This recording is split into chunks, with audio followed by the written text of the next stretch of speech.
तो एपिसोड 7 के पार्ट 2 की शुरुआत वहीं से होती है जहां पिछला पार्ट खत्म हुआ था। मोहिम को पता चल जाता है कि वह मड फ्लैटमैन दानो ही था। फिर दानो ने मोहिम के लिए बहुत सारे मेडिसिन खरीद लिए थे जिन्हें वो मोहिम को देने के बाद कहता है कि प्लीज अपना ध्यान रखना जी। सुनकर मोहिम की तो हार्ट बीट फास्ट हो जाती है, इसलिए वो भागकर घर के अंदर चली आती है, पर तब भी उसका दिल तेजी से धड़क रहा था। इधर लीना समझ जाती है कि आज सुबह सेओ के जैकेट पे जो फाउंडेशन का निशान था वो रियू की थी, इसीलिए वो तो काफी फ्रस्ट्रेट हो रही थी और अपने आप से कहने लग जाती कि मुझे पता था कि ऐसा ही होने वाला है, उन्हें देखकर ही मुझे डाउट हो गया था। इसी फ्रस्ट्रेशन में वो अपने ट्रेडमिल की स्पीड बढ़ा देती है, लेकिन दंगजन आकर स्पीड कम कर देता है, पर लीना तो उसे जाने के लिए कहकर फिर से स्पीड बढ़ा देती है। तो दंगजन फिर से कम कर देता है और उसे कहता है कि तुम इतनी स्पीड से नहीं भाग पाओगी, तुम कोई चीता या टाइगर नहीं हो, इसलिए नॉर्मल स्पीड में भागो वरना तुम ये ट्रेडमिल भी खराब कर दोगी। इसी तरह थोड़ी बहस के बाद वो उसकी बात मान लेती है। इधर रियू घर आकर अपनी मॉम से पूछती है कि आपने ही जानबूझकर मुझे हजू के साथ भेजने के लिए न तैयार होने के लिए कहा था ना। मॉम तो बहाने बनाने लग जाती है और उसे अपने साथ सोना में इनवाइट करती है, लेकिन रिव मना कर देती है। जैसे ही वो नजन के बारे में कुछ कहने जा रही थी, मॉम सोना का बहाना करके चली जाती है। तो रियू भी बाहर वॉक के लिए निकल जाती है। तभी सामने से संग भी आ रहा था जो उसे पूछता भी है कि तुम इतनी रात को कहाँ जा रही हो, लेकिन रियू तो अभी भी उस यंजन की वजह से गुस्सा में ही थी, इसीलिए वो उसे चिढ़ाते हुए कहती कि क्या ये किसी कुत्ते की आवाज है। संग कहता भी है कि इतनी रात को बाहर जाना ठीक नहीं है। यह इस बात को भी सीरियसली नहीं लेती, तो चलते चलते काफी दूर जाती है और तभी अचानक से उसे अपने पीछे किसी के आने की आवाज सुनाई देती है, इसलिए वो थोड़ी और तेजी से आगे जाने लगती है। उसके पीछे चलने की आवाज भी और थोड़ी तेज हो जाती है, इसलिए रियू तो अचानक से सामने की गली में भागने लग जाती है और आगे रास्ता बंद था, इसलिए पीछे मुड़ती तो देखती है कि वो तो संग था। वो सिंह पे चिल्लाने लग जाती है। कहती है कि तेरी वजह से मैं कितना डर गई थी। संग पूछता है तू भाग क्यों रही थी, कहती है पीछे से किसी के फॉलो करने की आवाज आ रही थी इसीलिए भागना पड़ा, और तू इतने चुपचाप होकर मेरा पीछा क्यों कर रहा था, मुझे बुला भी तो सकता था ना। सियोन कहता है भागने से पहले तू पीछे भी तो देख सकती थी, बिना देखे ही भागने लग गई। इस बात पे इनकी बहस रुकती है। फिर सियोन कहता है पता है हमारी यही प्रॉब्लम है, हम एक दूसरे को बिना सोचे समझे कुछ भी बोल देते हैं, बहाने बनाते हैं, एक दूसरे को ब्लेम करते हैं, बस वही नहीं कह पाते जो कहना होता है, इसलिए मेन बात की जगह हमें झगड़े होते हैं। पिछली बार की तरह कल रात में तुम्हें जवाब देना चाहता था जब मैंने गुस्से में तुम्हें कह दिया था कि तुम मेरा दिमाग खराब कर देती हो, उस दिन मैं तुम्हें बताना चाहता था। सियो ने इतना कहा था कि रियो उसे रोक देती है और उसे कहती है कि अभी मेरे दिमाग में बहुत कुछ चल रहा है, जैसे कोडिंग में एरर आते हैं वैसे ही अभी मेरे दिमाग में बहुत सारे एरर्स भरे पड़े हैं, इसलिए मैं अभी कोई बात सुनकर समझने की हालत में नहीं हूँ, इसीलिए बाद में बताना। संग पूछता है बाद में कब, तू कहती है बस बाद में, अभी मेरे लिए कुछ भी प्रोसेस करना बहुत ही कॉम्प्लिकेटेड हो गया है। सियो कहता है उस यंजन की वजह से कहती नहीं, और भी बहुत कुछ मेरे दिमाग में चल रहा है। तो सियोन कहता है ठीक है मैं अभी के लिए नहीं बताता, जब तक तुम्हारे एरर मैसेज क्लियर नहीं होते, जब तक तुम्हारे लिए सब कुछ समझना आसान होगा तब तक मैं रुकूंगा। तो रिया से कुछ कहने जा रही थी, लेकिन संग उसे रोककर कहता है तू भी बाद में ही बताना, पर मुझे एक बात का जवाब चाहिए, क्या तुम उस इंजन से आगे भी मिलती रहोगी। इस पर रियू कहती कि मेरा ऐसा कोई प्लान नहीं है। संग पूछता सच में नहीं मिलोगी, रियू नहीं कहती है। तो सियो कहता है ठीक है फिर बहुत रात हो चुकी है इसलिए घर चलते हैं, इस बार तुम आगे जाओ मैं तुम्हारे पीछे ही रहूंगा, इसलिए डरने की जरूरत नहीं है। इस तरह दोनों घर चले जाते हैं। अगले दिन सिंह की माम सोकर उठती है क्योंकि आज इनका बर्थडे था, इसलिए वो बहुत ही खुश लग रही थी, तो वो बाहर सियो का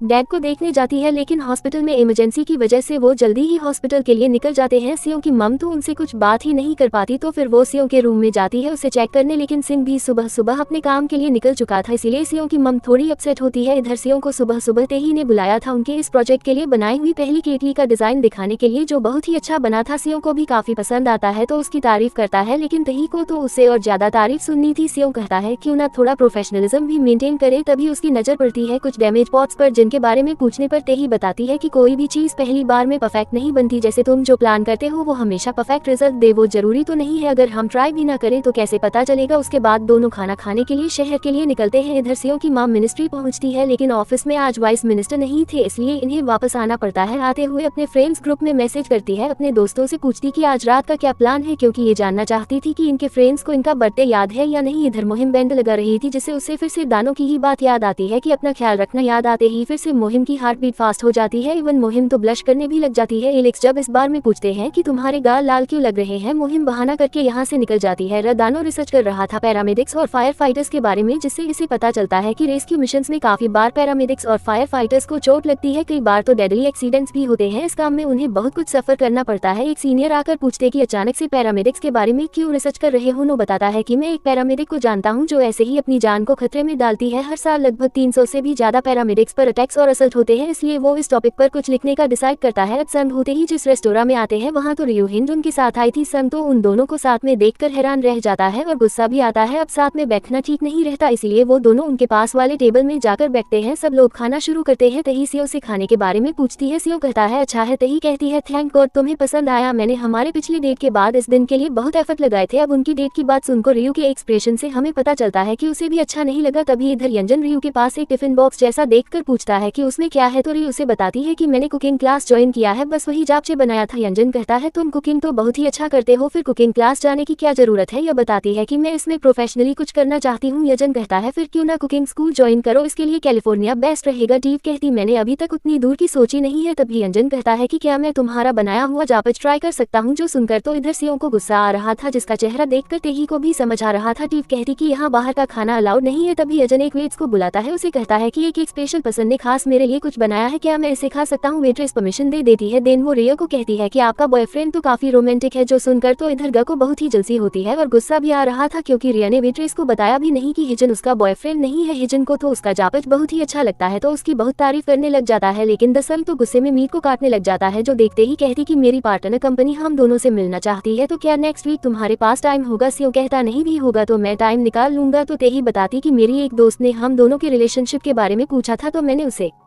बता दिया था कि तुम मेरे एक्स बॉयफ्रेंड हो, पर हम दोनों अभी भी एक दूसरे को पसंद करते हैं। जसनगन रियो को अच्छा नहीं लगता। सियोन कहता है कि कुछ भी मत बोला करो, और स्पेशली झूठ बिल्कुल बिल्कुल मत बोलना, क्योंकि मैं दुनिया में सबसे ज्यादा नफरत झूठ बोलने वालों से करता हूँ, जो लोग प्रॉमिस तोड़ते हैं। ये भी एक झूठ की तरह ही है, जैसे प्रॉमिस तोड़ के सीक्रेटली किसी से मिलना। जब तो रियो को तो खांसी आ जाता है, तो हिजन उठकर उसे पानी देने जाता है, तो रियो उसे बैठने जाने कहती है और बताती है कि मैं ठीक हूँ, कोई बड़ी बात नहीं है। तो हिजन कहता है तुम्हारी छोटी सी भी प्रॉब्लम मेरे लिए बहुत बड़ी बात है, क्योंकि मैं तुम्हारा ख्याल रखना चाहता हूँ। ये सियो तो हिजन को गुस्से में घूरता है। यू रेस्टोरेंट चली जाती है, तो वापस आ टाइम लिफ्ट के सामने सिंह उसे पूछता है कि तुमने तो कहा था ना इसे नहीं मिलोगी। यू कहती है तुम्हें इसे क्या, और वैसे तुम यहाँ उसके साथ क्या कर रहे थे। सियो कहता है तुम तो जानती हो हम दोनों साथ में प्रोजेक्ट में काम कर रहे हैं। री कहती है अच्छा तो काम के लिए होटल में खाना खाने के लिए आते हैं, बड़े महान बिजनेसमैन लगते हो तुम। सिंह पूछता है और तुम जिसके साथ तुम्हें कोई काम नहीं था उसके साथ ही खाना खाने आ गई। अब इनकी बहस चली रही थी, तभी यहाँ पर तेही आ जाती है और उसे एक वाइन गिफ्ट करती है। रिव मना करती है, तो तेही कहती है कि फिर अपने बॉयफ्रेंड को दे देना। यू कहती है कि वो मेरा बॉयफ्रेंड नहीं है। अब ये तेही ने जानबूझकर ही कहा था, इसलिए वो वाइन अपने पास ही रख लेती है। फिर सियो को लेकर चली जाती है। लिफ्ट में तेही कहती है कि मुझे लगा था मजा आएगा, साथ में काफी थ्रिलिंग भी था। सियो को बात समझ नहीं आती, तो तेही कहती है कि लव्स ग मैंने पहली बार एक्सपीरियंस किया। वैसे वो आदमी रियो के क्लोज लग रहा था। संग उसे सॉरी कहता है क्योंकि वो उसकी वजह से अच्छे से खा नहीं पाएगी। कहती हाँ अच्छा तो नहीं लगा, क्योंकि मेरे सामने जो बैठा था उसकी नजर तो पीछे थी, फिर भी मैं तुम्हारी सॉरी एक्सेप्ट करती हूँ, क्योंकि इससे मैं कूल लगूंगा। इधर जाते हुए हिजन फिर से रियो से मिलने की बात करता है, लेकिन रियो से मना कर देती है और पास के स्टेशन में उसे छोड़ देने के लिए कहती है। इससे सियो की मॉम को ग्रुप में रिप्लाई आते हैं, लेकिन कोई भी उन्हें बर्थडे विश नहीं करते, बल्कि शॉप में आकर आइस मेल करने में इनकी मदद मांगते हैं। जो सुन सियो की मॉम तो थोड़ी नाराज होती है, क्योंकि इनके फ्रेंड्स को भी इनका बर्थडे याद नहीं था, तो ये अपने अपने फ्रेंड्स की हेल्प करने के लिए उनकी शॉप में पहुंचती है, जहां अगर इन्हें सरप्राइज मिलता है, क्योंकि इनके फ्रेंड्स ने तो इनकी बर्थडे की तैयारी की थी। जो देखिए ये तो काफी इमोशनल हो जाती है, क्योंकि इन्हें लगा था कि किसी को भी इनका बर्थडे याद नहीं है। तो ये लोग उनसे सियो के डैड के बारे में पूछते हैं कि उन्होंने तुम्हें क्या गिफ्ट दिया। सियो की माँ बताती है कि उन्हें इमरजेंसी की वजह से हॉस्पिटल बहुत जल्दी जाना पड़ा, तभी इन्हें किसी का मैसेज आता है। सियो की डैड हॉस्पिटल में सारा काम खत्म करके अपनी वाइफ को बर्थडे विश करने के लिए भागते हैं। आते हुए वो बहुत सारे फ्लावर शॉप में जाते हैं अपनी वाइफ का फेवरेट फ्लावर लेने के लिए। आनली एक शॉप में उन्हें मिल जाता है, जिन्हें लेकर वो घर के लिए निकलते हैं। सियो अपने स्कूल के फूल आया हुआ था, जहाँ हमें पता चलता है कि सियो को ये जिम रिनोवेट करने का टेंडर मिल गया। प्रिंसिपल पूछते कि तुमने ये बात रिया को बताई या नहीं। प्रिंसिपल कहती है फिर उसे तुरंत बता दो। सियो कहता है शायद उसे याद भी नहीं होगा। प्रिंसिपल उसे बताती है कि किसने कहा, यानी मुझे कितनी बार कॉल किया, तुम्हें पता भी है इस वेडिंग का रिजल्ट जाने के लिए। जो सुन सियो बहुत खुश होता है। फिर तेही और मुहिम की बातों को याद करता है, जब उन्होंने कहा था कि अगर तुम ट्राई नहीं करोगे यू को अपनी फीलिंगलेस, ये वो हिम्मत करके डिसाइड कर लेता है रियो को अपनी फीलिंगलेस है। पूछता है यू बताते ही अपने डैड की शॉप में सियो उसे वही रुकने के लिए कहता है और भाग के उनकी शॉप की ओर जाता है। इससे सियो के डैड अपने घर के पास पहुंचते हैं, तभी वो अपनी वाइफ को किसी आदमी के साथ देखते हैं, जिन्हें देखकर इनके हाथ से फूल छूटकर गिर जाता है। इधर भागते हुए सियो के वॉइस ओवर से हमें बताया जाता है, इसमें वो कहता है कि याद करूं तो मेरे पास बहुत सारे चांस थे रियो